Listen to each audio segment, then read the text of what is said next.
باب 305 كرياد الصالحين درس ان يوتين تحريم في هرمينغول تصوير الحيوان بعدين ممتجين بمعنى wadugol estati mummunteji din wadugol do estati colum ma estati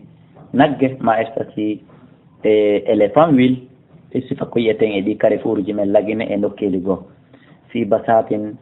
e der ndaɓɓudi weƴƴitendi waɗu desingol ɗum bi mana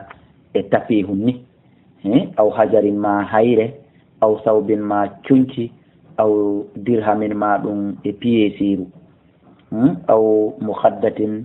ma e ko wiyete comme mukhadda ko façon pihum ngo aw dinar ma desingol ɗum e dinar wundu ni aw wisadatin ma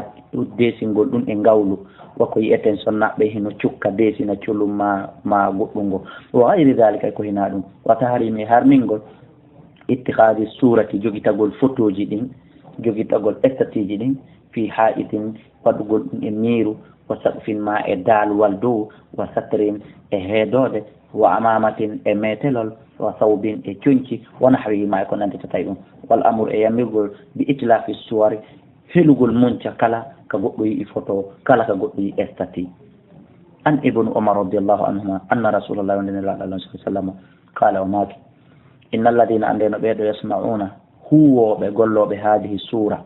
ɗiɗo mbadiji ɗiɗo estatiji lesayɓe ɗum ɗen siko ko lesete ma cukkayɓe ɗum siko ko cukkete ma moƴƴinayɓe ɗum ɓe yu'addabuna ɓe lettete yawmal qiyamati ñande dargal yuqalu lahum ɓe inne ahayu wurnite noon ma khalaqtum ko tagu ɗon kon ma a lesi a moƴƴini bareeru ma a lesi a moƴƴini sondu ma a cukki a moƴƴini sondu ma a tesini ka tapihum ma ka dolokun a moƴƴini nagge ma bareeru awa wattu wonki e muɗum kadi muttafaqun alayhi وعن عائشة جتامنين من عائشة رضي الله عنها قالت بماكي قدم رسول الله صلى الله عليه وسلم نلا الله أنسينك من سفر بإيوتي فوياس قد سترت صحوة تبيميدو ودي هيدو قد سترت تيغم وقد سترت تيميدو هيدو دي كوني قابو صحوة لي بمعنى لينكم ويرنغالهم بإرامين كدووني ريدوهم فيه نو مكن تماثيل فوتوهي نندل له استتيهي فلما رآه رسول الله صلى الله عليه وسلم بان لا الله يي كوي فوتوهي كريدوهم تلون دون هنا ودا كوليرجي وجهه يا سمابه قال بماك يا عائشة أشد الناس كبري سكدي بين فوق عذاب اللت كلت عند الله كأف يوم القيامة عند درنغا الذين كبن يداهون نندنتني بقوم بخلق الله اتقوا الله قالت نين عائشة ماك فقطعناهم من تجريدوهم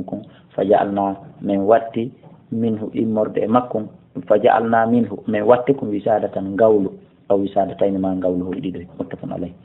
القرام كويتي ريدوهم بكسر القاف سبق قاف وداكم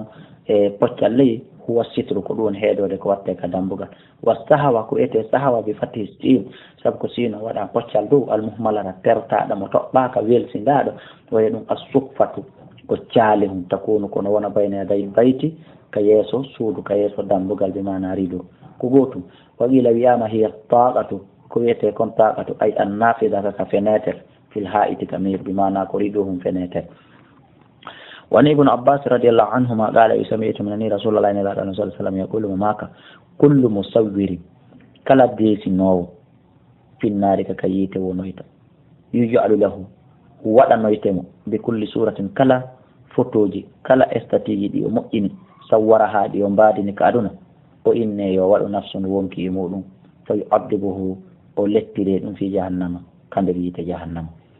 قال ابن عباس عبد الله بن عباس ماكي فإن كنت سلاتك لابد فيرو على فاعلا كبيمو إنا أستي فاسمع الشجرة آبت أو هرودو هركو لأ أو بمعنى ديسنا لأ لغوي وما لا روح في كلك روح على إم مؤينا هير ديسنا فلو ديسنا كاغول ديسنا لغال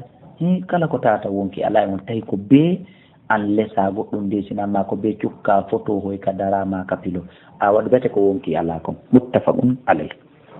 kono hay ɗum anelaka goy ko bete wa anhu yettama makko qala wi sami'tu nani rasulullah sallallahu alaihi wasallam yaqulu maka man sawwara kala mbadinowo suratin photo ji fi dunya kadna ɗo kulli fa o fawoyte an yanfukande o wuttoyto fiha e nder muɗum arruha ruhu yawmal qiyamati ñande dargal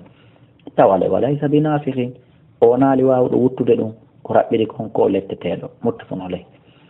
وعن ابن مسعود رضي الله عنه قال وسمعت منني رسول الله صلى الله عليه وسلم يقول معك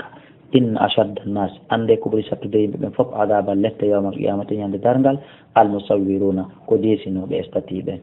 متفق عليه. وعن أبي هريرة رضي الله عنه قال سمعت منني رسول الله صلى الله عليه وسلم يقول معك وقال الله تعالى الله تبارك وتعالى دال ومن أظلم على فتوتونيد ممن ذهب آهيتتي أن يهود o wi'i o faamini yahulugu himo taga ka kalqi wono sifa tagu an komi tagi kon fal yahulugu ɓe tagu darratan ƴuugere aw habbatan ma abbere legoy ɓe tagi ɗum awa aw li yahlugu ma yoɓe tagu legoy awa sa'iratan leeɓol awa yoɓe tagu darratan kaabare aw habbatan ma habbere أو ليخلقوا ما يبتغوا شعيرة الليل واللقيا متفق عليه. وعن أبي طلحة رضي الله عنه أن رسول الله صلى الله عليه وسلم قال أماك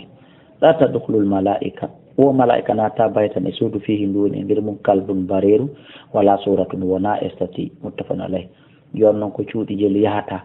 توا ببديجي بري moƴƴina bebediji goɗɗum ko ñaari huy goɗɗum koko lesa goɗɗum koko moƴƴina ño'a e ko nanditata e ɗum e bareji e ko nanditata e ɗum. wa an ibnu umar radiallahu anhuma qala wi wa'ada rasulullah sallallahu alaihi wasallam nelaɗo allah on fodi jibril an ya'tiyahu nde o aroytamo o innimo mi aray gasa ko janngono gasa ko joni o fodimo ɗo mi hewti farata alayhi o habbitimo ɗon hatta stadda ha ɗum tiiɗi juuti ala rasulillahi sallallahu alaihi wasallam e nelaɗo jibril arani fa kharaja on sa nelaɗo yaltoy tun falaqiyahu jibril fotti e jibril ka dambugal fa shaka ilayhi o wulliti e makko an ayinni lan hiɗarde min no mi jooɗike ɗum fo harali fa qala jibril wi inna menen malaika la nadkhulu min natatade baytun isudu fihi nduni ndir mum kalbun bareru wala suratun wala foto ɗum ko tettungal ma rawahu al-Bukhari. Rasa o habbiti ay abta o leeti bi mana jibril leeti ha feƴƴiti arani wa huwa ɗum sabu bisa'i sabu saw al-musallasa toɓɓaɗo waɗa tati on. wana Aisha tajattamin ene mi Aisha radiyallahu anha galat e maki wa'ada rasulullah sallallahu alaihi wasallam nelaɗo Allah on ahudi jibril alayhi salam fi sa'atin e nder leer goto an ya'tiya o waray mum hewti e nder leer goto fa jaati tilka sa'a yehi ha on leer timmi ولم يأتي جبريل أرالي فيه قالت إيه وكان لاتك بيده تينو كجنغ مكأسا تبقرد فطرعها أنسمات أبوغيلو من يده إمر كجنغ مكو هو تيكانكو يقولهم إن ما يخلف الله وعده ألا لندتاكو فدور مكو ولا رسول ونان لاد مكو ثم التفتتم ويئتي فإذا جروا كلب تيوجك photo bariru gsm bariru tata sariri no kale danki to faqala nelaɗo maki mata dakhala hada alkalb ko inde tumandu bariru naati ɗo sori kale danki ga nene Aisha maki fa qultu min wallahi mi woni Allah ma daraytu bi mi anda fi ndu bariru mi humpitaki fi ndu fa amara bi nelaɗo yamiri bariru ɗum fa khurija ndu yaltina tum fa ja'ahu jibril alayhi salam jibril naati فقال رسول الله صلى الله عليه وسلم نلاد الله ماكي جبريل وعدتني أفضيلا أهيوتي أن اللير قول فجلست لك من مجودك من هدك ولم تأتني أرالا فقال جبريل ماكي منعني كسكي لما تقول ميارين نيبي